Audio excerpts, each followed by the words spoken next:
in any Okay. kind of way? And has he had any problems, or what's going on with him? Okay.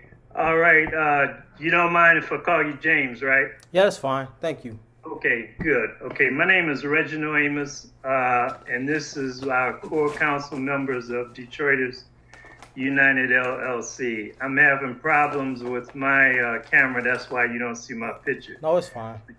You got Ken Gray and Kenneth Gray and Kenneth Rucker and Jessica Simmons from the core council. So please let us know your challenge with the Office of Elections for Detroit. Well, first of all, the big issue is the cheating that's been going on. Um, we know that there's been foul play in the elections. Um, there's been lawsuits about it, but we're still working on the paperwork and everything with all the new candidates coming in. However, I'm a candidate running for District 1. I do have a petition out that I put out. I'm trying to push that once I'm in. Pushing it now, even before I get in. Uh, Again, the staff, Janice Winfrey, James Tate, I reached out to all the council members. They are slow in being responsive, really unresponsive. And again, when you reach them by phone, the voicemails, it's just a clown show to me. Um, I am fighting for undenied aid, reparations, and government transparency. I'm running um, based off my background as a Detroit activist, not really a politician, but I am willing to learn and move forward with the knowledge that I know. I have studied law, self taught, and learning from different gurus, law, um, and I'm a paraprofessional at a school, so I deal with the educational system. And I know that even with that, it needs uh, more moral um, endeavors or acknowledgement with the students to make it better. But so far, that's all I can think of right now. Any more questions? Okay. So I understand. So can you let us know of the challenges you encounter with the clerk's office Um, um, or Office of Elections? yes. So I was sworn in before I actually did my committee paperwork. Um, the swearing in wasn't recorded or anything, so it's really no telling of that matter. It should be done better, I think. It's no recording a record of that, you know. And again, doing the paperwork, the times that they close is really early. People want to get in, and with the elections, they closed off the primaries. Primaries is supposed to end in August, the 5th, I believe. They sending out early ballots Yeah, I already, did. Nothing's happening. um, which were supposed to end around August. So it's really unfair to people that's trying to run. Uh, and we have many witnesses of that. So Okay. So the challenges. I mean, did anyone try and convince you not to run or not to file your paperwork um, from the clerk's office? I think it's more of the trickery is how you sign the paperwork. They don't give you enough information, or they make you sign. They make you check off. Uh, I forget what it was. They make you check off something that discludes you from primaries on the application. They make you. I can't remember what it was, but it's a little trickery there that they deceptive against 18 USC 1001. misleading information. So again, Can you explain it? well, misleading information is on the basis of fraud, and so is very deceptive and needs transparency. That's why I'm fighting for government transparency as well.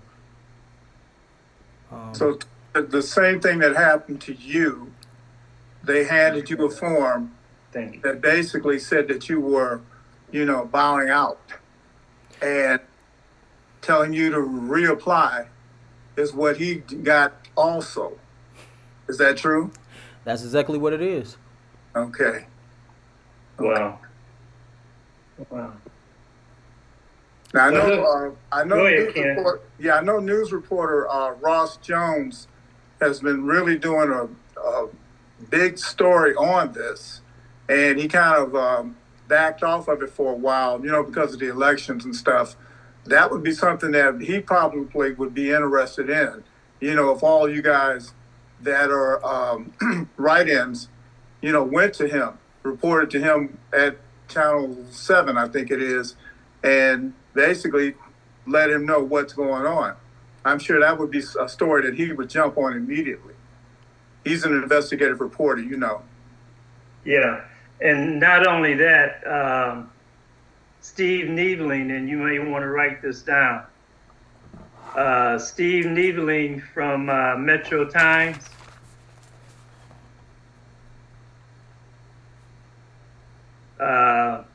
Click on Metro Times, and you'll be able to pull up his information. Okay. And also Malachi Barrett from Bridge, Detroit. Malachi who? Barrett. Barret, I think T. Yeah. Yeah. Double T. Yeah. TT. Yeah. Yeah. And I would suggest that you guys jump on it right away, like tomorrow. Okay. Contact both of them, let them know what's going on. And then also July 12th on a Saturday, Detroiters United LLC, we're hosting our council candidate voter assembly. Okay. Okay, and that will be held at the Detroit Public Library main branch on Woodward between Kirby and Putnam from 10 a.m. to 2 p.m.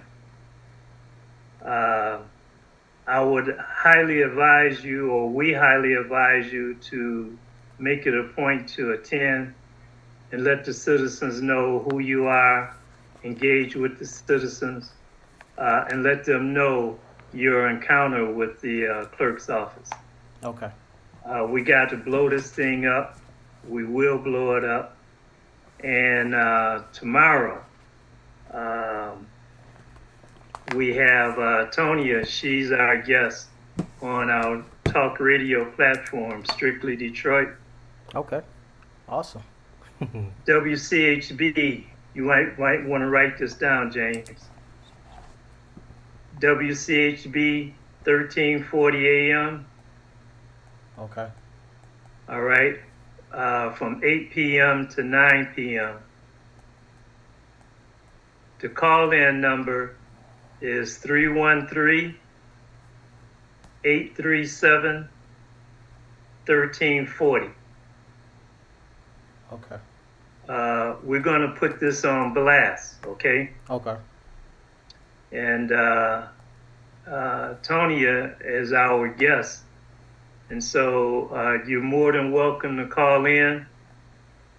And the following week, like I say, if you want to be our guest and explain what's going on, you're more than welcome, because what you guys need, and ladies, what you need is as much exposure that you can get. And that's what we intend to do.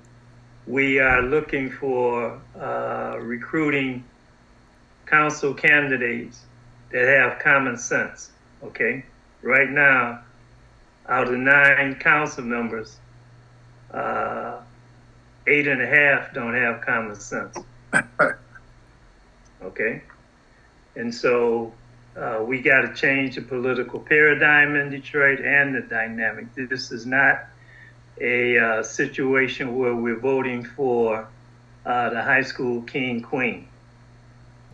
We want people that's going to, they're not afraid. They stand up. They got backbone. You guys have already initiated your concern for improving the quality of life in Detroit. And that's what we need.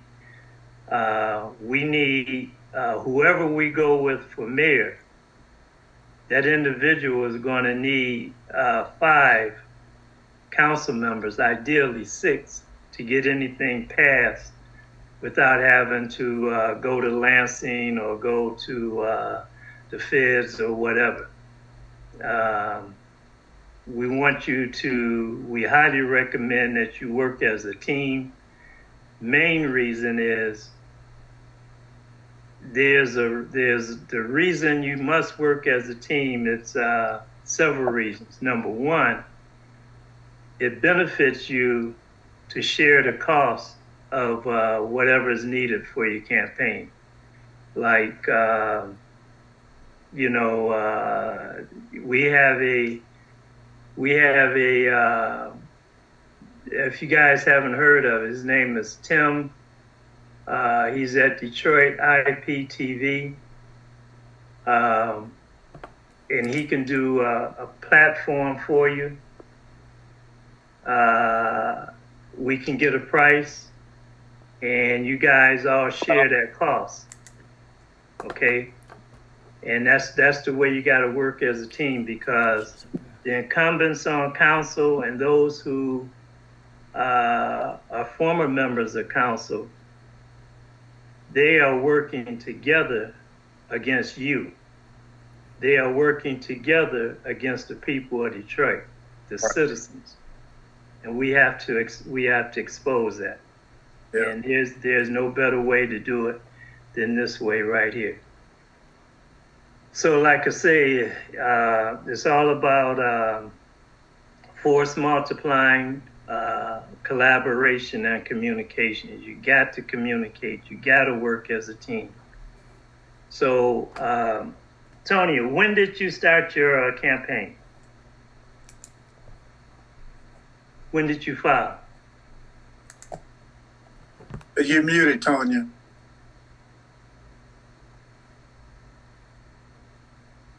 Okay. I want to say I filed in, I want to say March. Okay. I want to say March. I'm not 100% sure. I think it was February or March, one of them. Okay, February or March. Yeah. Okay, James, when did you file? Hold on. Can you hear me? Okay. Yes. That was, I think May, was it May?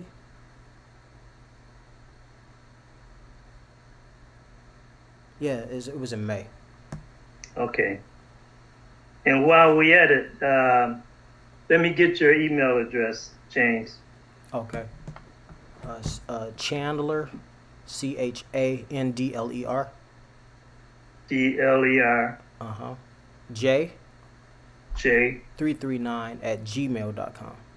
339 at gmail. Yeah, that's the one I'm quickly to answer. Okay, have you received anything from us? No. From the Detroiter's United LLC? No. Okay, I'm going to have to go back. I was told about this from Tanya, Sister Miss Tanya. Yeah. Okay. All right, I'm going to send you our letter of introduction. Okay. It lets you know who we are, what we're about. Just to give you a snapshot, we are a Michigan registered LLC. We are registered with the Internal Revenue. we're registered with Dun and Bradstreet, and we're bonded. Okay. Okay. To my knowledge, we're the only civic organization or grassroots organization in Detroit that's bonded. Okay. Okay. And that's why they haven't, they're having all these problems.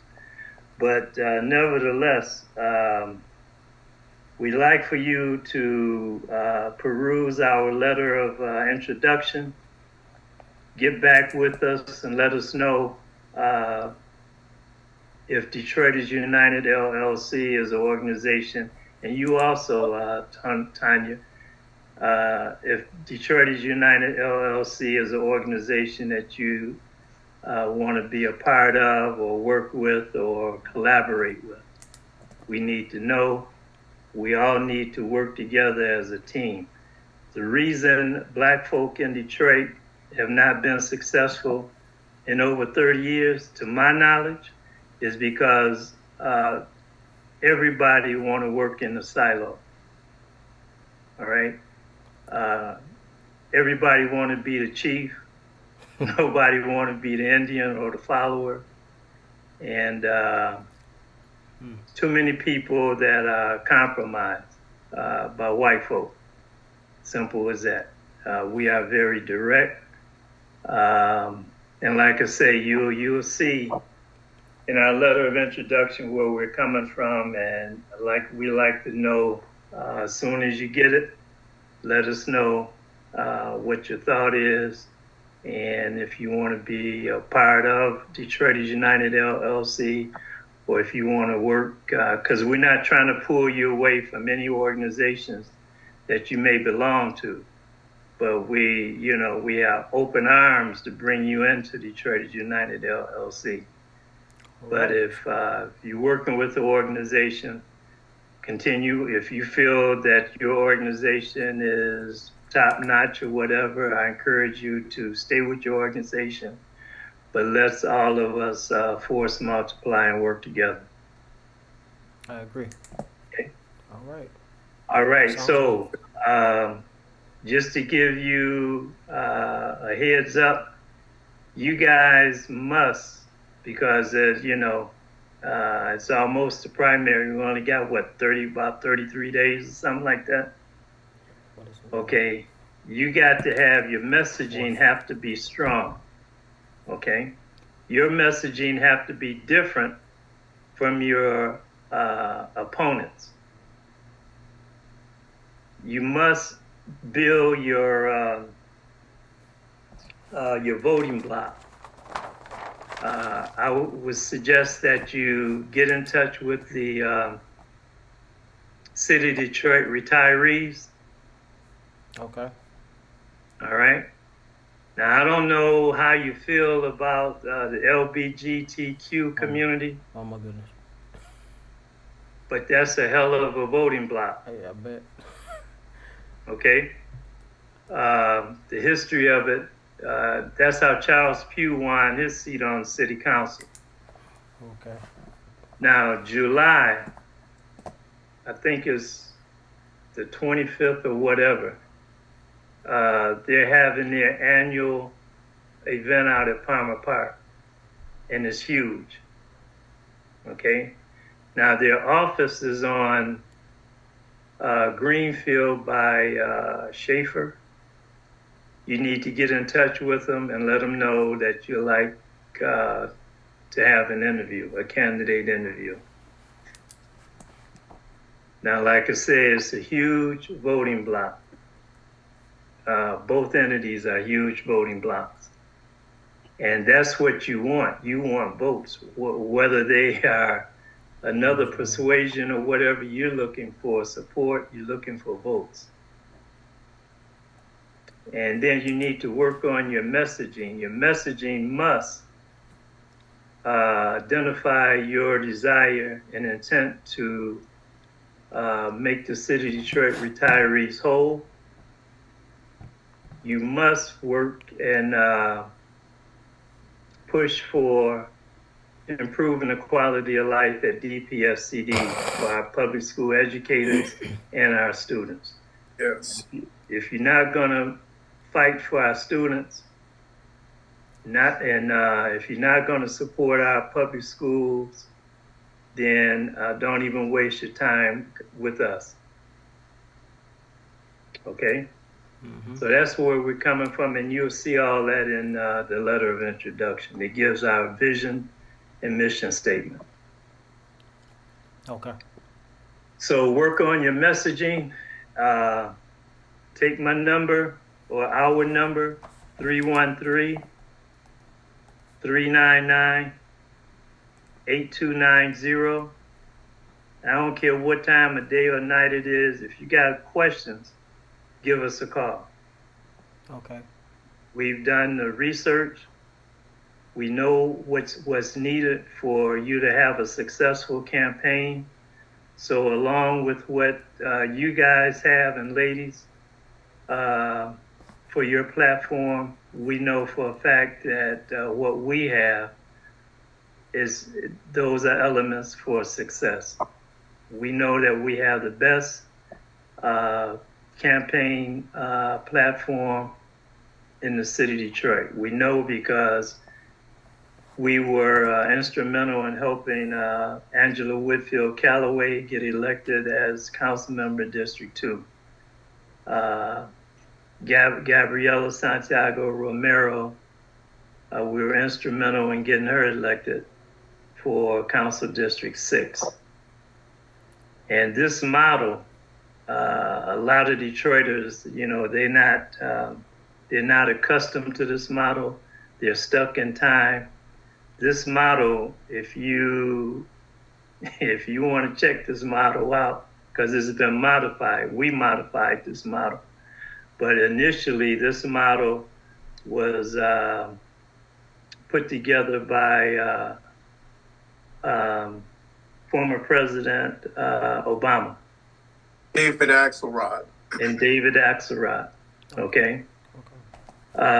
This model was also used by the former mayor of San Francisco, former mayor of Chicago, former mayor of Atlanta, the sister that's in Congress today, no college education.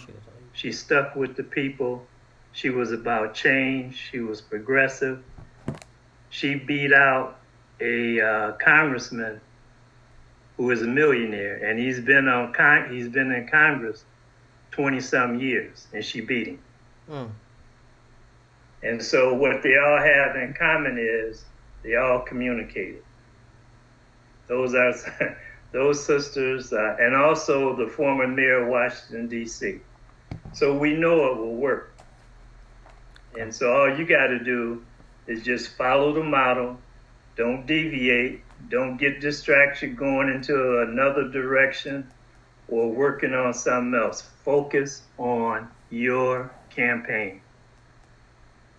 Your opponents can be beat. And I'm going to send you, matter of fact, hold on, I'll give it to you right now. Ken, one of you guys talk with James and Tonya. I'll be right back. Okay. Tonya, James, if you would share the information about the show tomorrow night and have those write-ins call in to the show so that they could talk about what's going on, pertaining. And I'll let them. What's the good number for the call-in for tomorrow? 837-1340. Was that the number? I don't think that's the number. When Reggie comes back, because he has it, I don't have his card with me. Okay. But yeah. I'm sorry. Oh, that's okay. But if you would contact them and let them know about the July 12th meeting that we're going to have too, and invite them as well. We're inviting everybody to come in because we basically want to get. Yeah, I'm sorry. Is it possible y'all can include that in the email, like all that information? Yeah, Reggie, I'm sure you can. Yeah. Okay, that would be great. Comes back. Okay. Definitely spread that information, to these other candidates, that don't know. Okay. What they. All right. Go ahead, Ken. I didn't mean to cut you off. Go ahead. Reggie, they've got some questions. They want the call-in number for the show tomorrow night, as well as they want, what was it? You wanted something, James? If you could email all that information to our email, basically. We'll just have Okay. it like Sure. that. Yeah, that would be great. Okay. But Yes. take it. Go ahead, Ken. Share the information for the show with the other write-in candidates so that they could call in to the show as well. And also share the information about the July 12th meeting with them as well. Hey, I'm on my conference So call. they're invited. Okay. Yeah. And Hey, also, I'm sorry. Go ahead. Can I say this? Also, Sure. Black Alliance, Tiffany. we meet. We probably won't Hey, meet this I'm on my Friday. We've been conference meeting call. every Let me call you Friday. back. We probably won't meet this You Friday okay? because of the All right, I'll call you back. fireworks, July 4th. All right. But I Okay. think we will be meeting Sunday, so I could send the Zoom link by email if anybody wants to join. Just want to share. So okay. Yes, sir. Share. Okay. Yeah. Both of you take William Bill Davis' contact number down. He's the president of DEREA, DEREA. That's one of the City of Detroit retiree groups. Okay. Okay. Again, his name is William, middle name Bill Davis.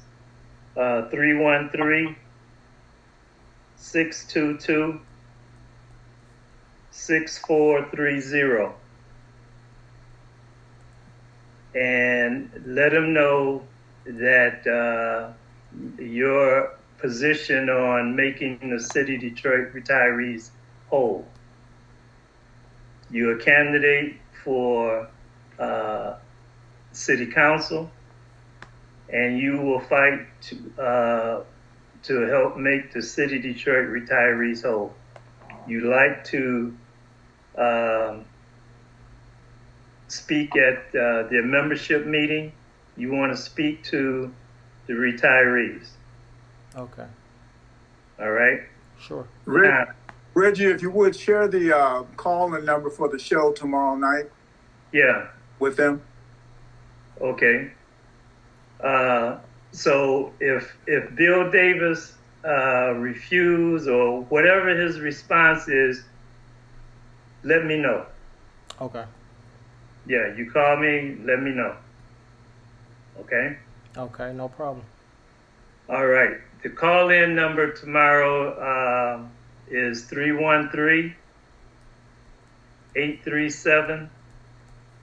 313-837-1340. Oh, so that was the number. Okay. Yeah. Okay. That's the number to WCHB 1340. Okay. All right. Now, we ask that you share that information that Tanya, that you'll be on Strictly Detroit tomorrow with your contacts. And James, if you can call in, if Okay. you will, it'd be great. But again, we would like to have you on the show too. And that's tomorrow at 8 to 9? Yes. 8 to 9. Okay. But Tanya, you call in about 7:55, like I told you in the email, and let our engineer know that you are our guest, and he'll plug you in. And that's 8 p.m., right? 8 p.m. to 9 p.m. Got you. Okay. Yeah. So, like I said, July 12th is an exciting day. You see what the young man did in New York, and people they didn't believe he had a chance. He was down in the polls. As a matter of fact, he only registered 1%. You see what happened. So, like I said, you guys, with your messaging and your desire to win, hey, you'll be successful. So, like I say, I'll stay in touch with you guys. And by all means, if you have any questions, feel free to give us a call. We have folk on our core council who have campaign experience. We know the lay of the land. We know the Detroit Negro politics. Okay, we see it now with candidate Barlow. Oh, And if you guys want to stay on the call, you can. But we're going to hold this discussion as to what we think has occurred. And we knew that Negro politics and Detroit Negro politics was going to surface the closer it got to the primary. Yeah. What happened with him yesterday, Barlow? Ken, you want to take that? Yeah. Mr. Barlow was at a party, and from what I read, he was helping someone park their car, and he saw three young ladies who he, walked up to, introducing himself as a, mayoral candidate. And from that point, the lady started screaming at him and basically filming him on TikTok. And he was kind of appalled. So he tried to, kind of straighten it out. The way he looked, he was in shock that they were acting the way they were acting. But this is like a cancel culture kind of thing where people become famous for like 5 minutes on TikTok by filming you, Oh. And so he was caught off guard, and he was trying to calm the situation down. They were screaming help and everything. Wow. So this is why Reggie and I said, anytime you're running for any position or any campaign, you have to have a campaign manager. You have to have someone with you at all times when you engage the public. Okay. If you don't, situations like that can occur. Okay. Yeah. Not only can occur, it will occur because if I remember correctly, a similar situation happened when Dennis Archer ran. It was either Dennis Archer or another candidate that was, well, it couldn't be Dennis Archer because Dennis was always surrounded by his team. So it was another candidate. Anyway, the candidate, he went to the restroom and a guy followed him. They had some words and supposedly there was a physical altercation. Anyway, the 8:00 a.m. news, it was an issue where they were saying that the candidate created a situation with a voter, and it got real ugly. So, like Ken said, wherever you go in a speaking engagement, have someone, your campaign manager, or someone from your team to go with you at all times. You go to the restroom, they stand outside the door. If some jump off, you got somebody there to assist you, and then too, you have an eyewitness. Right. Okay? So, like I say, it's all about your messaging. It's all about defining yourself. Okay? If you don't define yourself first, your opponent will. Yeah. And the way your opponent will define you, they'll lie on you. You got to remember, they're not your friend. Okay? And so you define yourself, give a little history of who you are, why you're running, and then you identify no more than 5 issues that's impacting your district. If you have whatever number you have, 3 or 5, you have 3 or 5 solutions.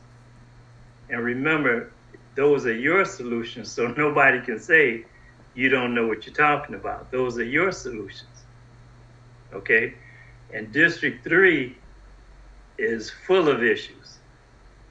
And that's why, Tonya, I'd like for you and Ken Rucker to work together on District 3, because District 3 houses a career component for our children, Davis Aerospace. And your opponent, the only time he ever speak on Davis Aerospace or show up is when there's an event and he's grandstanding, he's pontificating, and basically he's lying. So let's work on your messaging. Once you define yourselves, you define your opponent. Now, people in Detroit who are stuck in time, they'll say that you're attacking your opponent. No, you're not attacking your opponent. This ain't nothing personal. This is business. This is a campaign. This is the 21st century. What you're doing is defining your opponent. And some of the ways that you define your opponent, you speak on their history, their position on core issues. Okay, what have they done for your district? What have they done for the city? And James, like you're running for District 1, right? Okay, your opponent is the longest serving council member. And what have he done for your district or the city, other than the main thing is getting the weed bill passed? Okay? And so, like I say, let's work together. We can put some things in your messaging that you both of you can take your opponents out the box. Okay? Believe it or not, reach out to see where your churches are. Speak with the ministers, see what their position is on the issues. Ask them to support your campaign. Okay. And, if they go to Hahn and Hen, just ask them, well, if they say, well, I don't know you, I can't support you, why not? Put that question to them. Ask them, hey, what have the current council members done for the community? Right. Okay, and I guarantee you, they can't come up with anything sensible. Okay, I mean, it is what it is. I mean, so it's amazing how, like Tate, he's been there, 16 years? Long time. Yeah. Okay. Close to 20. What have he done? What have he done for the schools? Have you heard him say anything about fighting to help the city of Detroit retirees become whole? No. Now all of a sudden it's election time, and all these folks, they got these grandiose ideas. I'm gonna do this. My platform is this, that, and another. Why did it take you 10 or 16 years? You just figured it out what to do? You just figured out that we need to, as a city, as city government, support DPS-CD? You just figured that out? So that's how you define it. Their weakness, their failures, their circle of friends. Do they have or do they exhibit common sense in leadership? And the answer is absolutely not. Reggie, if I may. Yeah. Tonya, in your area, we, last year, I think it was not last year, year before last, we tried to do a recall on Scott Benson. It wasn't successful because it imploded in the middle of it. But what I found out is that most people in your area don't even know who Scott Benson is. And what I suggest is that for both of you is to basically go out, take pictures of your area, and show people that these council people have been in office for 16 years, 10 years, and the area still looks the same. And ask people, do you want to continue on with our area looking like this, or are you ready for us to move on into something greater, better ideas? Also, Scott Benson is not a true Detroiter. He's from Oakland, California. He just moved in here because he saw opportunity and moved into your area and set up camp. So most people don't even know who he is. And that's why he really doesn't have any, to me, he doesn't have any skin in the game for, you Detroiters at all. He has none, Right. And, it wouldn't hurt to, in your messaging, to mention that he was labeled by the governor, the sitting governor today, as a super drunk. What did you just say? He was labeled as a super drunk. Okay. You don't recall that? No, I don't. And it's funny that you say that. Day before yesterday, Scott Benson came out to the block club meeting down the street from my house. Okay. Which is East Davidson Village Community Group. Okay. Which they had changed their name. And I got a phone call from the treasurer saying, Tonya, you're not going to believe this. We've been asking him for the last 2 to 3 years to come down here, and he's been avoiding us. And guess who popped up with their son or grandson? And I said, who? She said, Scott Benson. Yep. I said, really? She said, yes. She said, but he avoided taking a picture in front of the sign.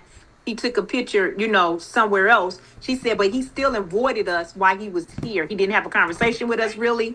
We couldn't ask no questions. I said, okay, well, you know what that was about, right? And then Miss Anderson came out. And she said, Tonya, Miss Anderson is asking for you. I said, asking for me for what? She wants to meet you. She wants to talk to you. I said, so she came to y'all? She said, yeah. And I think she's trying to find out to make sure you live where you live at. I said, I know the game.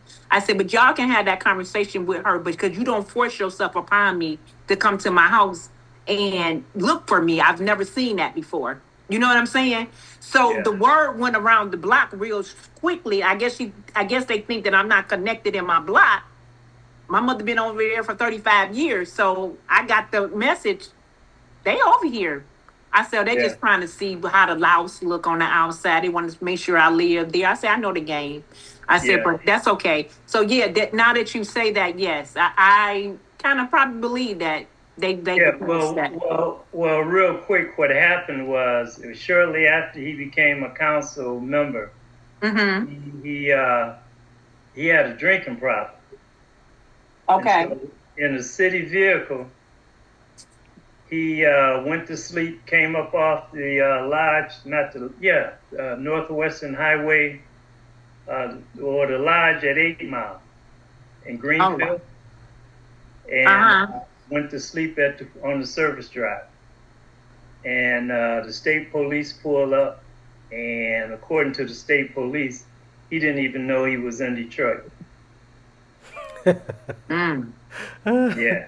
And so, these grassroots Negroes, the sycophants, they came to his rescue trying to convince people that, the guy, he's recovering and he's doing a great job and this, that, and other. But here again, when it comes to our children in Detroit public schools and the libraries, he's absent. He's a ghost. Right. And so like I say, for both of you to work with us, but definitely when it comes down to Davis Aerospace. At Osborne High School. Osborne High School and DPSCD period. I'd like for you and Ken to work together. Tonya, Ken Rucker here. Is Osborne in District 3? Yes, it is. Well, have you read Truckbeat, which is a agency that actually follows DPS? Let me give you an example.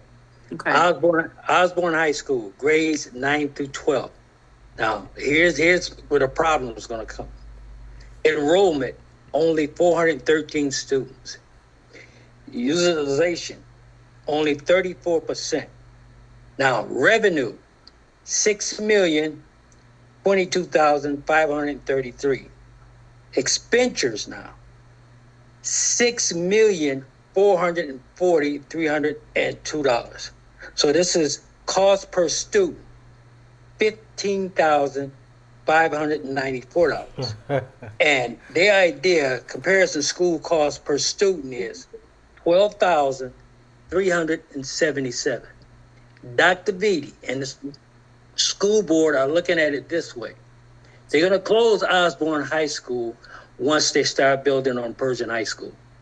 So Osborne is going to close. Those students in the future are going to be at Persian High School. The other thing over in District 3, that is once again Davis Aerospace High School.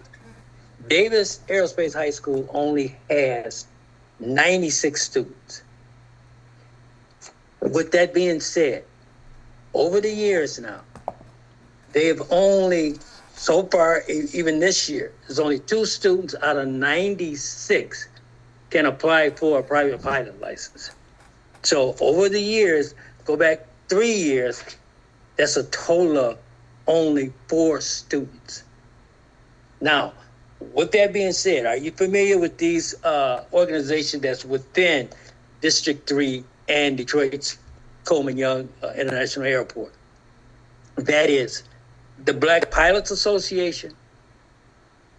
That is the Tuskegee Airmen Detroit chapter. That is the Tuskegee Historical Museum. Yes. And it's also the advisory board of Davis Aerospace High School. But all that being said, and also I'm going to throw in the company that's down the street from Osborne High School, which is Futurmic. Futurmic headquarters is based in Warren. But as you know, right next door to Futurmic is UPS. But the thing I'm getting at starting with Futurmic is this. If you're traveling down Hoover and you're going north on Hoover and you look to your left, you look over there and you see that, you go, oh, what company is that? You figure there's no sign. Make a U-turn and come back going south. Those signs are so big you can have a drive-in theater there. They have no minority workers there. That is one of the top DOD. We have 5 in the city, Department of Defense contractors. That is one of the biggest ones besides Lyft on the west side that's in District 3. Now, I've asked plenty of time, like each year, for those groups I just announced about going there and start an internship program. We got nothing from them. Those groups that involved the airport and Davis Aerospace High School, they will not come together as one. They've been fighting this now for almost, as Beverly Kendall Walker said, for almost 30 years. Mm. Now, with that, the students that are there. Now, I took those students and even some out of Precinct 9. Got those students together. We took them down to Atlanta for the MOR, which is maintenance, repair, and overhaul for the industry. They were offered internship program. Go back to Davis Aerospace, who's the principal. Miss Davis was not interested. And I hold right here in my hand, this is from Boeing. Boeing has a 2-year program for high schoolers, 2 years, to learn how to read prints, riveting, and inspection. Once you pass that program, you go directly into Boeing. DPS looked at it and turned their head the other way. All those organizations, which are black, that I announced earlier, they had nothing to do with it. They wouldn't be bothered with it. Why? They said the students there and the young adults in the community don't deserve it. Wow. So this is why I really pound the bricks over there at City Airport. And when they put up the statues for the Tuskegee Airmen, their word to me was this. We got to keep the legacy going, but I asked them about the next generation, the young people. They had no word, no clue. Hey, we'll keep it going. Now, I fight with them all the effing time, excuse my lingo, all the time. That is a gold mine over there, but you got to raise and make sure that the community knows what's actually going on. Because, as you know, at the airport, they're building, it's 2 companies that's coming in there now, making their headquarters. One is the helicopter tourists that are there. That's just dropped that, I think it was 50,000 to 5,000. They hired that helicopter company to drop that money over there on the east side. Second of all, you have Airflow, who's building their headquarters there. But what's happening to the community so they can benefit from that? And last thing I heard, District 3 and Precinct 9 is one of the high crime areas in Detroit. Mm-hmm. Accident-wise, what's going to happen to Gratiot and Connors? There's more accidents there than any other intersection in the city. Mm-hmm. So Ken, where's Scott Vincent on that? Ken, Yes, sir. can you give us the statistics on Henry Ford High School? Because that's in James District. Henry Ford, I'm looking at it here. Oh, Henry Ford is almost with Northwestern High School.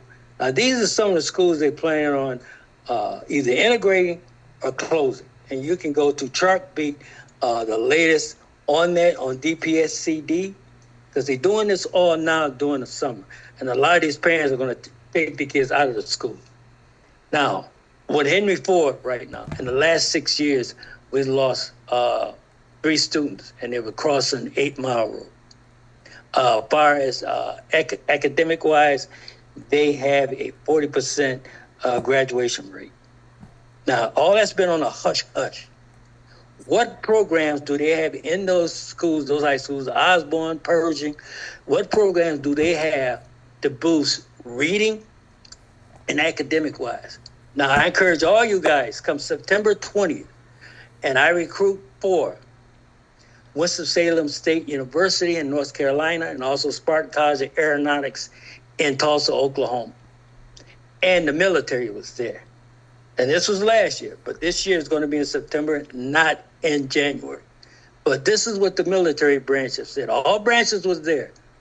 Mr. Rucker, we have a problem around the country, especially in the urban cities. The kids are not reading, and academic-wise, they don't fit the bill. And even physically, they don't fit the bill. What the hell is going on here in Detroit? So when the kids sign up and say, yeah, I'm going to join the military, they're not meeting the goals. We have a problem. But they don't bring that up. Serious problem. And see, this is why you all as candidates, your messaging has to be different from your opponents, okay? Especially the incumbents. They're not speaking on anything dealing with our children in terms of careers. See, they all jumping up talking about jobs, but you ask them, well, okay, how much are the jobs paying? Oh, $12, $15, $20 an hour.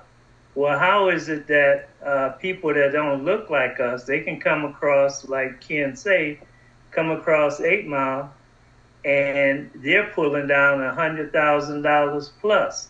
Yes. Our children, how come that can't be for our children also?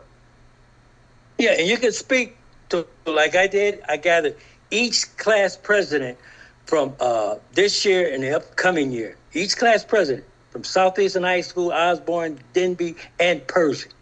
And they come across with this. And this would get a lot of the elderlies mad, because I go into the recreation centers. I go right over there on Outer Drive. The elderly get on my case. I go right over to Hillman the same way, and the same way over at Farwell. And they're not looking out for these young kids. Oh, the knuckleheads, they're bad, this and that and the other. But talk to the president of those classes from each high school. They don't want jobs. And that's got the elderly upset. But they all came together and said it as one, almost like a choir. We want careers. And that woke everybody They couldn't believe it. Careers such as what? I give you an example. We always hear about Northwestern Tech. Northwestern Tech is in Southfield, right there, 10-mile road in Evergreen. They do not advertise on black radios. Nope. We got one of the most successful HVAC companies that's minority owned, Mad Dash, black owned. Now, when I called and asked him, why don't you advertise on the black radio station? We'll get back with you. Our HR get back. They never did. Now, as far as the other thing at Wayne State University, I'm still upset about that. They bragged about DPS saying that, hey, we had the largest enrollment in our history. They all clapped and everything else about that. Now, give me the numbers of how many students are still there in the first semester. Can't give me that number. Well, we'll get back with you real soon. The majority of the students I talk to, when we have our little meeting, is that Mr. Rucker, I didn't want to go into nursing. I'm afraid of the sight of blood. But they said, this is free.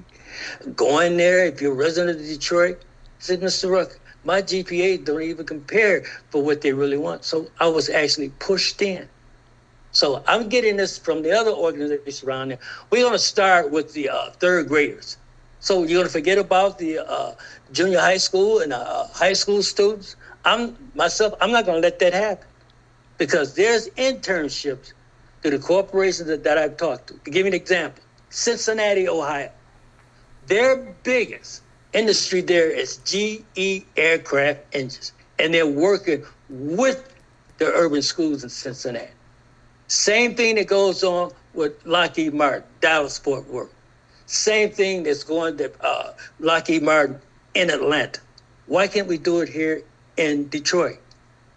The governor said this: the best kept secret in Michigan is the aerospace industry.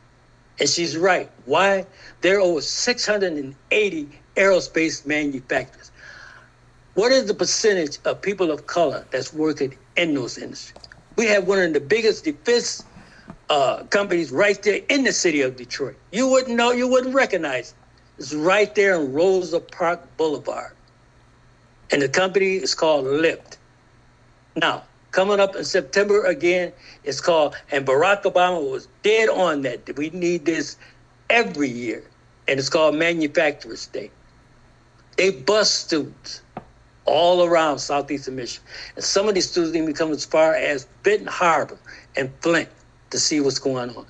But I tell you this, that president, and the ones before him, you never hear them cutting about the defense budget. You're never going to hear that. But what I'm saying to you, the opportunities are there. Yeah. So I'm going to push, because what we did here at Detroiter's United, Monique Bryant, she was on our team and she got elected. She's on the school board. And I talked to her personally. Well, Mr. Rucker, we're going to set things up come the new semester. Because this next generation, we must save. There's golden opportunities out there. Yes. So I'm asking you, Tanya, to speak up not only for District 3, but for the next generation. Like I said, I got it right in front of me. You can go right there to Chartbeat. They are closing Osborne High School. And Okay. Tanya, if you would, when you go to talk to some of these seniors that give Ken such a hard time, take slides with you. Take pictures of the area. Take proof that nothing changed, because the picture speaks 1,000 words. They talk a lot of crap, but when they see how their areas look around them, there's no denying that, Scott Benson has failed them and failed them royally. And they should be, open to a change now. They shouldn't have to see Scott Benson when it's election time, and their kids should not have to go to public schools that basically turn out students that can't read, except on the 5th grade level. So that's a challenge that I was telling Mr. Rucker. That's what you guys can do when it comes down to the seniors, talking to them. Can I? Okay. Yeah, see, your messaging is vital. Yes. And like I say, we have to work as a team. And that's why I say, hey, look, you guys come to our meeting on the 12th. We're going to show you what you need at this point to have a successful campaign. You're going to have to lay it out. You're going to have to embarrass your opponents. Okay? You're going to have to, like I say, the bottom line in 21st century campaigning, the word is define. You're not attacking, you're defining your opponent. Mm-hmm. You're speaking on his or her history, circle of friends. Do they have moral character? Where's the accountability? What have they done for your district? What have they done for the city? What have they done for the citizens? Period. And that's where the bulk of your messaging should be. You know, on today's core issues. This ain't about what candidate can raise the most money for the campaign. This ain't about who can bring in the celebrities or whatever. It's not about that. It's about improving the quality of life for the future. The future is what? Our children, grandchildren, great-grandchildren. The stupidity that is percolating in the city of Detroit today by our elected officials is going to create serious harm in the future for our children and grandchildren. It already That's what we have to stop. Yep, it already is, Reggie. It's yeah. You can see if you got kids graduating from high school that can't read but on a fifth grade level. You got kids pushed into college programs that they can't even get through. You know. Yeah. And they don't want to give their information because they're embarrassed, but they know it's a scam and they know it's a game. Yeah. Right. I want to say this, guys. I have to get ready to go. Okay. First and foremost, this is really important. I know this. I know about this because I graduated from Martin Luther King High School, so I am a public, in Detroit public schools, as they say. So listen to this. When Snyder was in office, right before he got out of office, he changed a lot of rules and regulations. He put a lot of things in place. And one of them was taking away cursive handwriting, taking constantly testing our children. So one of the issues with this, which I fought against this years ago against Michigan State University, this is not my first rodeo doing this, about how much testing that they give, standardized testing that they give to Detroit public schools. They give more testing to the Black community more than they teach the Black community than the suburban areas. That's number one. Number two, our children, we have nothing in the Detroit public schools that's updated material. We don't have the passionate, educated, older teachers anymore. We have the teachers that's, and this, don't get me wrong, there's nothing wrong with it if they're going to do right by our children. We don't have the ones that's instilling the reading in them like they need. Handwriting. I have came across too many adults right now that cannot sign their name. And they're not playing. They don't know how to formulate letters to put their name on paper. They all print. And I said, man, what is this? Oh, that's my signature. I said, that's not your signature. You're not cashing a check like this. So the state of Michigan knows this. And so if we're going to get to the root of the problem, let's address the root of the problem, which is part of the root of the problem for this. Half of all Detroit public schools are already closed, y'all. I have a school on my block, Lawley, Washington Trade School. That Washington Trade School was for disabled or kids that was having a disability. That school has been closed for almost 15, 20 years. Every time somebody tries to buy that building from Detroit Public Schools, and once again, gatekeeping, red taping, to fix it up, bring it into the community, bring resources, bring reading programs, bring history programs, bring literature programs, they have been denied. The Black people have been denied. Okay, that building is still sitting there. Maybe I should take a picture of it, like you said, because it's on the block of Lawley, Lawley, and Bisson drove down that street. East Davidson Elementary School is still up and running and thriving. Why? Because it's mixed, it's diversity. So you just don't have a high percentage of black children going to that school anymore. Right, right. Okay. Well, when you speak on Tanya, this is Reggie. When you speak of Washington, Trading. yeah, I attended that school. Oh wow. I Okay. told you I grew up on Burnside, right off of DeQuinder. So you know that school still exists and boarded up and been. Oh yeah. This is how many years? And so Yeah. when I called down there years ago to try to buy that building, the guy Yeah. said, we can't sell you this building for $1. We can't Yeah, do well- that. But what I'm saying is it's another school. It's another school on Mitchell that I tried to get. And I still want that school because I have a vision. Right off of Otter Drive, guys. It's a building there that's been vacant, another school. Right off of Otter Drive, right off of 7 Mile in District 3 area. They won't let it go. Listen to what I'm saying. We're jumping through hoops to buy commercial buildings, to do anything with them. If you're not rubbing elbows the wrong way, you ain't getting nothing. Okay, so let me everything that you're saying, you're right on point. And this is why Detroiters United LLC say we must have a partnership with the City of Detroit and DPSCD. Now, all across this country, closed schools are being sold, if not given to the city for use. It's being sold as for $1. Okay? I mean, you just, in your district, District 3, right there, Outer Drive, the hospital. Okay? They The give it to. They want to give it to though, Reggie. Come Huh? on. If you guys are already in partnership, my vision is so big.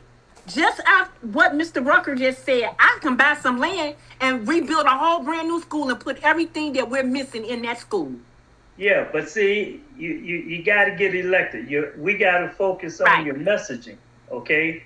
Your messaging, that hospital right there, like I said, it was just sold at auction for $1.125 million. Now, the city of Detroit, if you're spending $5 to $7 million on a damn dog pound, how come your planning department didn't know that this hospital would be up for auction? That hospital, and this is where you guys got to speak. Which hospital is it? Which one you speaking The of? one right there on What Connor. was it? Holy Cross? Yeah, it was Holy Cross. Yeah, Formerly Holy Cross Holy Cross. Hospital. Right there, Outer Drive. Right, right where that bend, you make that turn Yeah. going down Outer Drive. Yep. Now, you know what? I'm sorry, but I'm going to say this right quick. Right here, Key Bank is opening up a new branch on 8 Mile.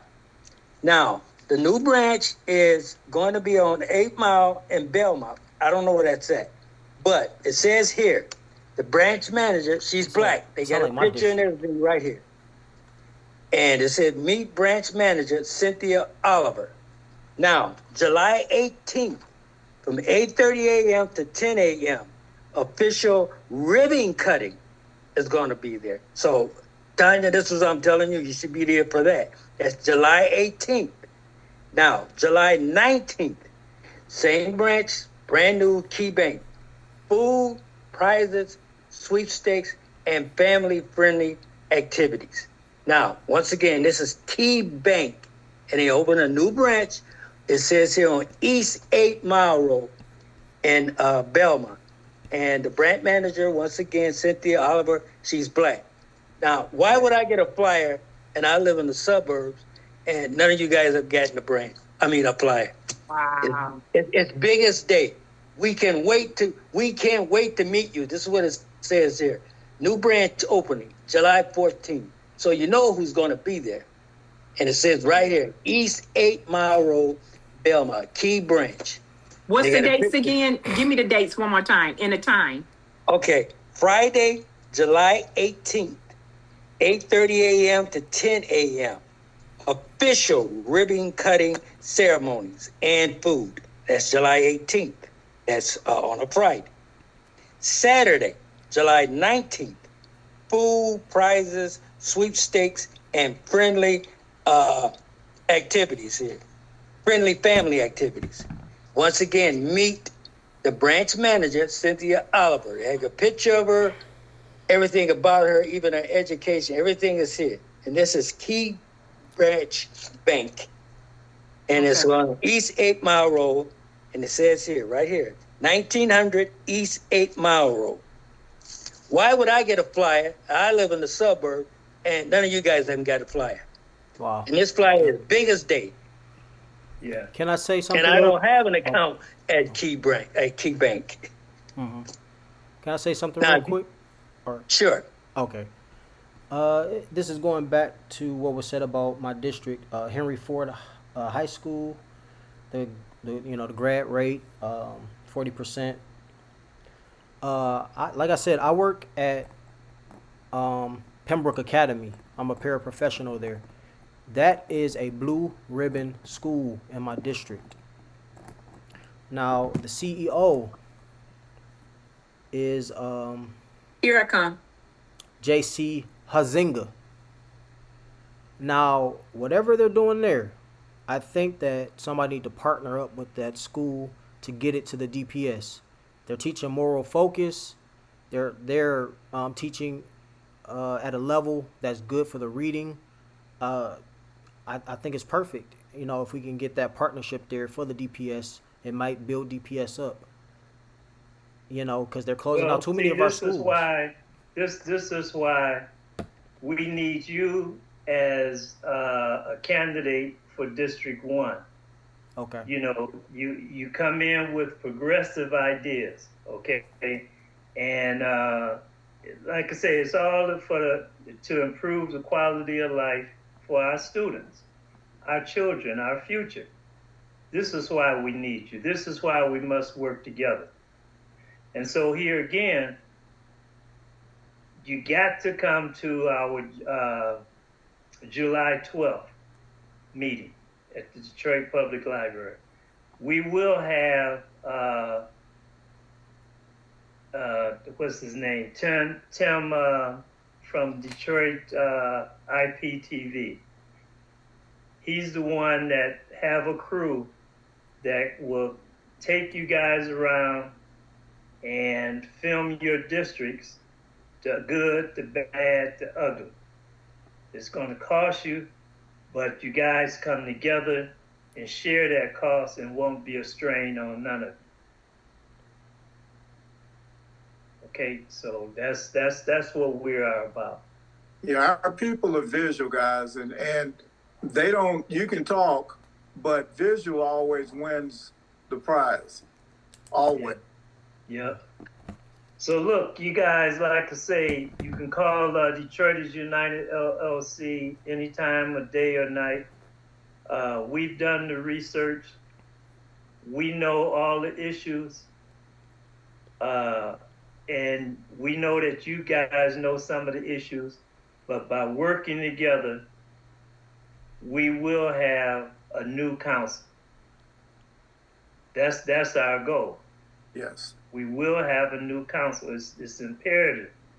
For the sake of our children, we got to have a new progressive, common sense council. Yeah. Simple as that. There must be a partnership between the city of Detroit and DPSCD. So, like I say, you guys give Bill Davis a call. Whatever he tell you, get back with us Nope. Here I and come. let us know. All Okay. right? All right. Okay, All so right. Thank you guys. I appreciate you having us. We really appreciate it, and I appreciate the information that you shared with us as well. oh yeah, that's what it's about. And can you So like I Absolutely. say, let's communicate. Back in the day there was a movie, Cool Hand Luke. Are you guys familiar with it? Yeah. Absolutely, Paul Newman. Yeah. Well, that might be before your time, but there was George Kennedy and Paul Newman, and I know that's before your time. But the key component in that movie was the reason they couldn't get out of prison the way that they thought they could is because there's a failure to communicate. Okay. Yep. Communication, collaboration, force multiplying is vital. Shaking the. Let's stay in touch. Yep. All right. See you guys. All right, thank you. Thank you. All right. Have a good one. Thank you. Thank you. Okay, thank you.